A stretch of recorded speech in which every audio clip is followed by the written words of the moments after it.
Effectivement, c'est vrai que ces ex-rebelles de la CMA, la coordination des mouvements de l'Azawad, se sont rendus au siège des Nations Unies. C'était en début de semaine, lundi et mardi. Bonjour Anthony Fouchard. Bonjour Juan. Correspondant de RFI à Bamako, l'objectif de cette réunion au sein du Conseil de sécurité des Nations Unies était de faire le point sur l'avancée du processus de paix. Concrètement, quelles étaient les doléances des ex-rebelles? Alors, les doléances ont été compilées dans un document qui a été remis aux membres du Conseil de sécurité de l'ONU. Vous l'avez dit que la CMA a rencontré à New York. C'était une visite tout à fait officielle sur invitation d'une ONG.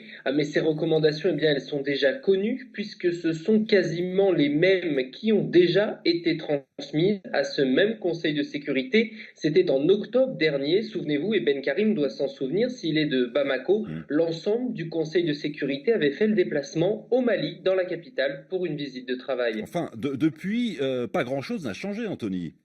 Effectivement, c'est pour ça que je vous dis que les recommandations sont quasiment les mêmes. C'est ce que déplorent les leaders de la CMA. Rapatriement, réintégration des réfugiés, notamment, sont une de leurs requêtes. Mise en place effective des dispositifs militaires communs à Kidal et Tombouctou. Ce sont des camps qui doivent abriter des soldats maliens avec des combattants des groupes armés signataires de l'accord de paix. Cela fait des années que cela traîne et ça bloque toujours. C'est pourtant un des points phares de cet accord. Et cela traîne, il faut quand même le souligner, en partie à cause des groupes armés qui rechignent un petit peu à remettre la liste de leurs combattants qui doivent être intégrés à ces dispositifs. La CMA qui veut également que soit améliorée la représentativité des populations du Nord, notamment dans les instances gouvernementales. Allez, Ben Karim, vous avez une dernière question, je crois. Oui, une dernière question. La CEMA a-t-elle le droit de se rendre à l'ONU sans l'autorisation de l'État malien? Ah, les ex-rebelles ont-ils le droit d'aller à l'ONU sans l'autorisation des autorités maliennes? Ce n'est pas la première fois que les ex-rebelles de la CMA se déplacent aux États-Unis, hein. Oui, effectivement. Alors, il y a eu effectivement un petit débat à Bamako et au Mali en général quand les Maliens ont appris ce déplacement, mais il n'y a pourtant aucun problème. Les membres de la délégation de la CEMA ont un visa en règle pour rentrer sur le territoire américain.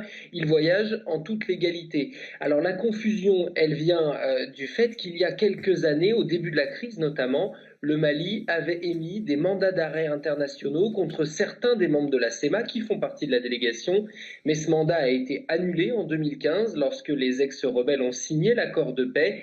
Le Mali, donc, n'a pas son mot à dire quant au déplacement de ses ressortissants.